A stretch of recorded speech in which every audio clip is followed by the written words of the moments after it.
ಬಹಳಷ್ಟು ಜನರಿಗೆ ಪದವೀಧರ ಬಗ್ಗೆ ನನಗೆ ಗೌರವ ಇದೆ.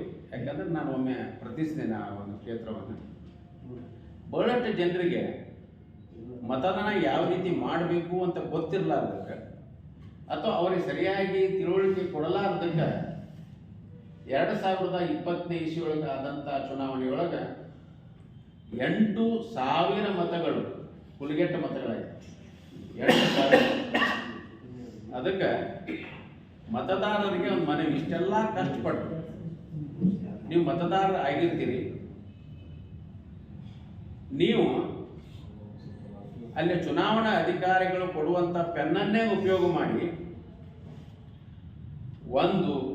ನೀವು ಯಾರಿಗೆ 1 ಹಾಕಬೇಕಾಗಿರ್ತತಿ 1, ಯಾರಿಗೆ 2 ಹಾಕಬೇಕಾಗಿರ್ತತಿ 2, ಯಾರಿಗೆ 3 ಹಾಕಬೇಕಾಗಿರ್ತತಿ ಅವ್ರು 3 ಹಾಕಿ.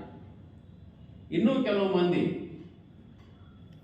ಸಾವಿರಗಟ್ಟಲೆ ಮತಪತ್ರಿಕೆಯನ್ನು ನಾವು ನೋಡ್ಲಾ ಇದ್ದೀವಿ. ಯಾಕೆ ಯಾರಿಗೆ ಕೆಟ್ಟ ಆಗ್ಬೇಕಂತ ತಿಳ್ಕೊಂಡು ಹೇಳಿ ಅವ್ರ ಮುಂದೊಂದು ಇವ್ರ ಮುಂದೊಂದು ಹಾಕ್ಯಾರ. ಹಿಂಗಾಗಿ ಕೂಡ ಕೊಡ್ಗೆಟ್ಟಾಗ್ಯಾರ. ಕೆಲವು ಮಂದಿ ಆ ಪೆನ್ ಕೊಟ್ಟಿದ್ದನ್ನು ತಗೊಂಡು ಹೆಬ್ಬಟ್ಟಿಗೆ ಆ ಪೆನ್ನಿನ ಮಸೀದಿ ಹೆಬ್ಬಟ್ಟು ಹೆಚ್ಕೊಂಡು ಹೋಗ್ತಾರೆ.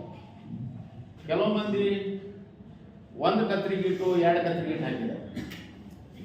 ಭಾರಿ ವಿಚಿತ್ರ ರೀತಿಯೊಳಗೆ ಮತದಾನ ಆಗಿದ್ದ ಕಂಡು ಬರ್ತೈತಿ. ಅಲ್ಲಿ ರಿಟರ್ನಿಂಗ್ ಆಫೀಸರ್ ಸ್ಪಷ್ಟವಾಗಿ ಸೂಚನೆಯನ್ನು ಕೊಡ್ತಾರೆ. ನಾವು ಕೊಡುವಂಥ ಪೆನ್ನನ್ನು ತೆಗೆದುಕೊಂಡು ನೀವು ಯಾರಿಗೆ ಬೇಕಾಗೈತಿ 1 ಹಾಕ್ರಿ, ಯಾರಿಗೆ ಬೇಕಾಗೈತಿ 2ನೇದು ಹಾಕ್ರಿ ಅಂತ ಹೇಳ್ತಾರೆ. ಆದರೂ ಸಹಿತವಾಗಿ ಅದು ತಿಳಿಲಾರದಕ್ಕೂ ಅಥವಾ ಅದು ಈ ಗದ್ದಲ ಮಾಡಿಕೊಂಡು ಈ ರೀತಿ ಆಗೋದ್ರಿಂದ 8,000 ಕುಲಗೆಟ್ಟ ಮತಗಳಾದವು. ಅದಕ್ಕೆ ಮುಂದೆ ಬರುವಂಥ ಚುನಾವಣೆಯೊಳಗೆ ಎಲ್ಲ ಪದವೀಧರರು ತಮ್ಮ ಮತದಾನವನ್ನು ವಿಚಾರ ಮಾಡಿ ನೀವು ಯಾರಿಗೆ ಹಾಕ್ತೀರಿ ಅನ್ನೋದಕ್ಕೆ ಕೇಳೋದು ಬೇಡ, ಮತದಾನವನ್ನು ಸರಿಯಾಗಿ ಮಾಡ್ರಿ ಅಂತ ತಿಳ್ಕೊಂಡು ನಿವೇದನೆ ಮಾಡ್ಕೊಳ್ತೇವೆ. ಇದು ಒಂದು ಭಾಗ. ಇನ್ನೊಂದು ಕಾಂಗ್ರೆಸ್ದಿಂದ ನಮ್ಮ ಎಲ್ಲ